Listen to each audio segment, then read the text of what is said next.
Hello and good morning all of you. स्वागत आहे तुमचं मेगाबिट एज्युकेशनच्या यूट्यूब चॅनलवर. चला बघूया आजचे वोकॅब्युलरीचे words. One word substitution, misspelled word आणि idioms and phrases. So first word आहे तो आहे प्रोट्रॅक्टेड. प्रोट्रॅक्टेडचं मिनिंग काय आहे? Lasting for a long time or longer than expected or usual. म्हणजे काय होतं तर प्रदीर्घ, अपेक्षेपेक्षा जास्त काळ जे टिकतं त्याला म्हटलं जातं प्रोट्रॅक्टेड. सो प्रोट्रॅक्टेड म्हणजे काय होतं मराठीमध्ये? प्रदीर्घ किंवा जे अपेक्षेपेक्षा किंवा नेहमीपेक्षा जास्त काळ टिकते. जे अपेक्षेपेक्षा किंवा नेहमीपेक्षा जास्त काळ टिकतं त्याला म्हटलं जातं प्रोट्रॅक्टेड. सो सिनोनिम्स काय आहेत? Prolong, extended, stretched out. आणि अँटोनिम्स आहेत ब्रीफ, शॉर्ट आणि फ्लिटिंग. ओके, सो प्रोट्रॅक्टेड म्हणजे काय होतं? प्रदीर्घ किंवा जे अपेक्षेपेक्षा किंवा नेहमीपेक्षा जास्त काळ टिकतं त्याला म्हटलं जातं प्रोट्रॅक्टेड. आता सेंटेन्समध्ये यूज बघूया आपण प्रोट्रॅक्टेडचा कसा करण्यात आलेला आहे. अ प्रोट्रॅक्टेड अँड बिटर डिस्प्यूट. तर याचं मराठीमध्ये मिनिंग काय आहे? एक प्रदीर्घ आणि कटू वाद. डिस्प्यूट म्हणजे काय होतं? वाद होतं. तर एक प्रदीर्घ म्हणजे प्रोट्रॅक्टेड आणि कटू म्हणजे बिटर डिस्प्यूट, वाद. एक प्रदीर्घ आणि कटू वाद असा याचा सेंटेन्सचा अर्थ होतो मराठीमध्ये. आणि याच्यामध्ये प्रोट्रॅक्टेड म्हणजे प्रदीर्घ असं यूज करण्यात आलेलं आहे. ओके, नेक्स्ट बघूया. नेक्स्ट वर्ड आहे रिलायबल. रिलायबलचं काय मिनिंग आहे? तर consistently good in quality or performance, able to be trusted. म्हणजे काय होतं मराठीमध्ये? तर विश्वसनीय. विश्वसनीय. आणखी म्हटलं जातं भरवशाचा, ज्याच्यावर आपण भरोसा करू शकतो, भरवशाचा किंवा खात्रीचा म्हणजे काय होतं? रिलायबल. सो सिनोनिम्स काय आहेत आता रिलायबलचे?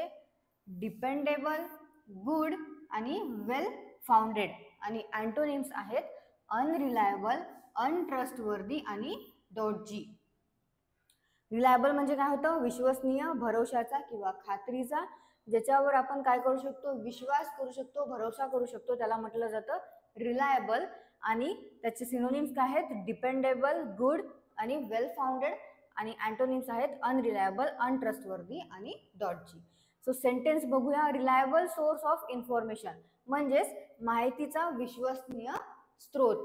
म्हणजे तर या सेंटेन्सचा अर्थ काय आहे मराठीमध्ये? माहितीचा विश्वसनीय स्रोत. माहितीचा इन्फॉर्मेशन, रिलायबल विश्वसनीय आणि स्रोत म्हणजे होते सोर्स. नेक्स्ट बघूया. नेक्स्ट आहे इम्पेटस. इम्पेटसचं मिनिंग आहे the force or energy with which a body moves.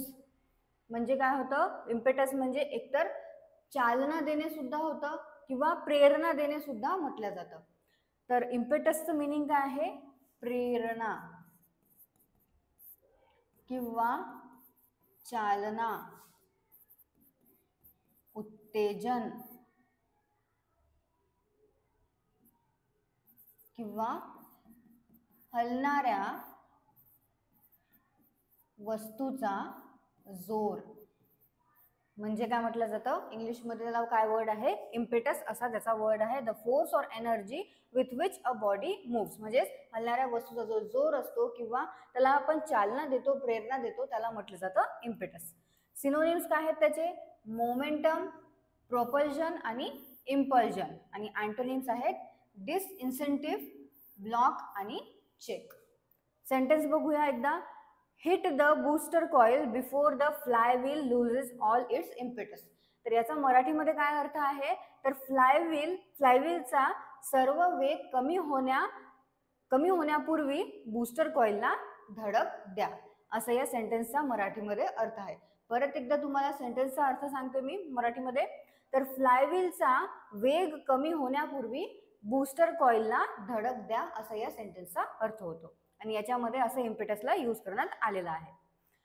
Next आहे रिवाइव्ह, REVIVE. रिवाइव्हचं मिनिंग आहे give new strength or energy to, म्हणजेच काय करणे, पुन्हा चालू करणे असा याचा अर्थ होतो, किंवा पुन्हा चेतना देणे किंवा चेतना आणणे, त्याला म्हटलं जातं रिवाइव्ह करणे. सो रिवाइव्ह म्हणजे होतं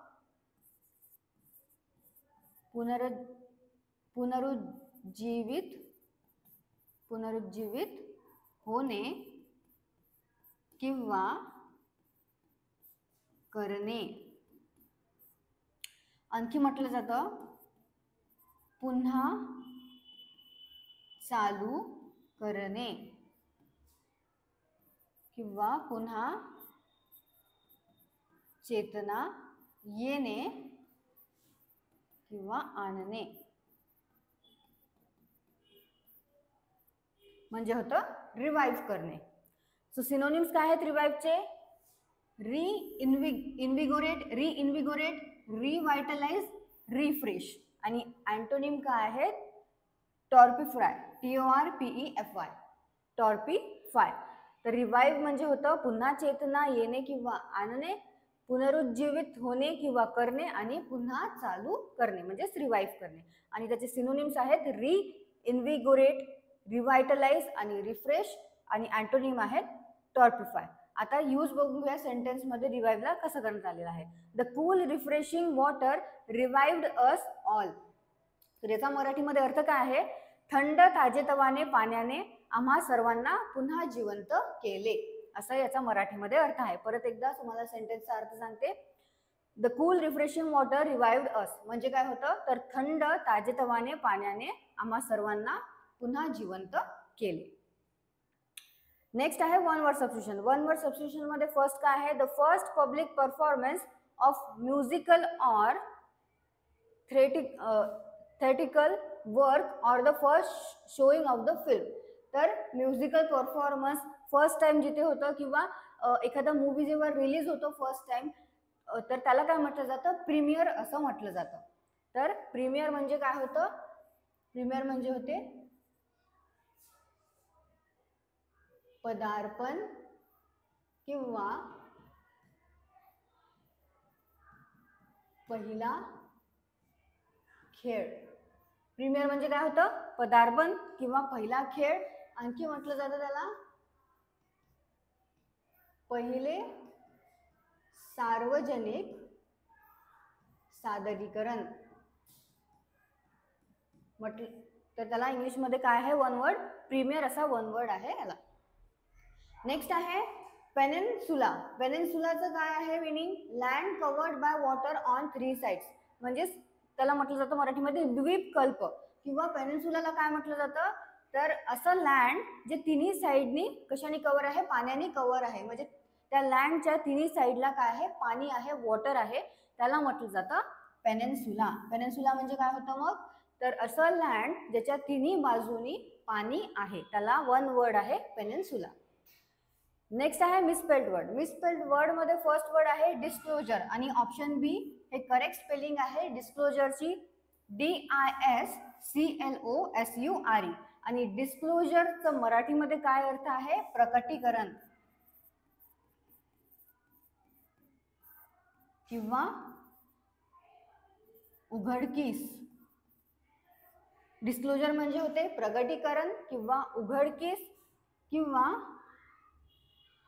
प्रकटीकरण किंवा उघडकीस आणलेली गोष्ट.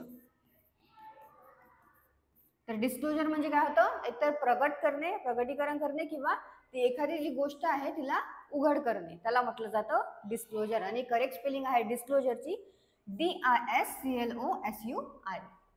नेक्स्ट वर्ड आहे डिव्हल्गेशन, DIVULGATION. ऑप्शन बी करेक्ट स्पेलिंग आहे DIVULGATION. डिव्हल्गेशन म्हणजे काय होतं? तर याचा अर्थ सुद्धा काय आहे?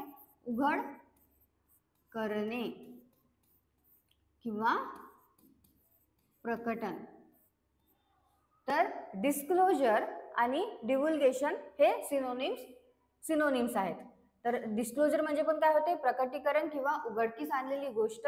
आणि डिव्हल्गेशन म्हणजे सुद्धा काय होतं? उघड करणे किंवा प्रकटन. आणि डिव्हल्गेशनची करेक्ट स्पेलिंग आहे DIVULGATION. Next idioms and phrases मध्ये आहे first don't hold your breath.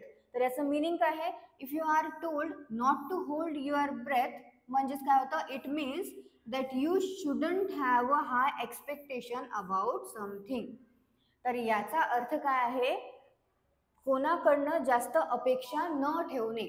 म्हणजे काय होतं, डोंट होल्ड युअर ब्रेथ म्हणजेच एक्सपेक्टेशन कशा पण बद्दल हाय एक्सपेक्टेशन, कोणा पण बद्दल हाय एक्सपेक्टेशन न ठेवणे, जास्त अपेक्षा न ठेवणे कशा पण बद्दल, त्याला काय म्हटलं जातं फ्रेजमध्ये, डोंट होल्ड युअर ब्रेथ. तर डोंट होल्ड युअर ब्रेथ म्हणजे काय होते, फार अपेक्षा न ठेवणे, हाय एक्सपेक्टेशन न ठेवणे. आणि लास्ट आहे bat and eyelid. Bat and आयलिडचं मिनिंग आहे to display a subtle emotional reaction such as consternation, annoyance, sadness, joy etcetera. So bat and eyelid म्हणजे काय होते, एखाद्या आश्चर्याच्या एखाद्या बॅट अँड आयलिड म्हणजे होते एखाद्या आश्चर्याच्या किंवा धक्कादायक घटनेवर भावनिक प्रतिक्रिया देणे म्हणजे काय होतं, बॅट अँड आयलिड. ओके, एखाद्या आश्चर्याच्या किंवा धक्कादायक घटनेवर भावनिक प्रतिक्रिया देणे म्हणजे काय होतं, बॅट अँड आयलिड. सो हे आहेत आपले आजचे इडम्स अँड फ्रेजेस. वर्ड सुद्धा आपण बघितलेले आहे, त्याचे तुम्ही सिनोनिम्स, अँटोनिम्स, मराठीचे मिनिंग्स आणि जे मी तुम्हाला सेंटेन्सेस जे युजेस सांगितलेले आहे वर्ड्सचा, त्या सेंटेन्सेस सुद्धा परत एकदा तुम्ही वाचा आणि जे मी तुम्हाला मिनिंग त्याचे सांगितलेले आहे ते पुन्हा एकदा बघा किंवा तुमच्या स्वतःच्या मनाने सुद्धा सेंटेन्सेस तयार करत चला, म्हणजे तुम्हाला हे वर्ड कसं त्या सेंटेन्समध्ये फ्रेम केलेलं आहे ते सुद्धा कळेल. सो तुम्हाला सेशन आवडलं असेल, सेशनला लाईक करा, चॅनलला सबस्क्राईब करा. सोबतच तुम्हाला नवीन बॅचेस जर जॉईन करायचे आहे for banking, SSC, MBA CT, MCA CT आणि जे पण कॉम्पिटिटिव्ह एक्झाम्स आहेत त्याकरता, सो तुम्ही जॉईन करू शकता. नवीन बॅच स्टार्ट होणार आहेत. आमच्या 3 ब्रांचेस आहेत, दर्डानगर, नारंगीनगर आणि दाते कॉलेज चौक इथे. सो तुम्ही कुठे पण येऊन व्हिजिट करू शकता किंवा तुम्हाला जर आणखी इन्फॉर्मेशन पाहिजे असेल तर डिस्क्रिप्शनमध्ये नंबर दिलेला आहे, त्या नंबरवर तुम्ही कॉल सुद्धा करू शकता. So all the best all of you and thank you.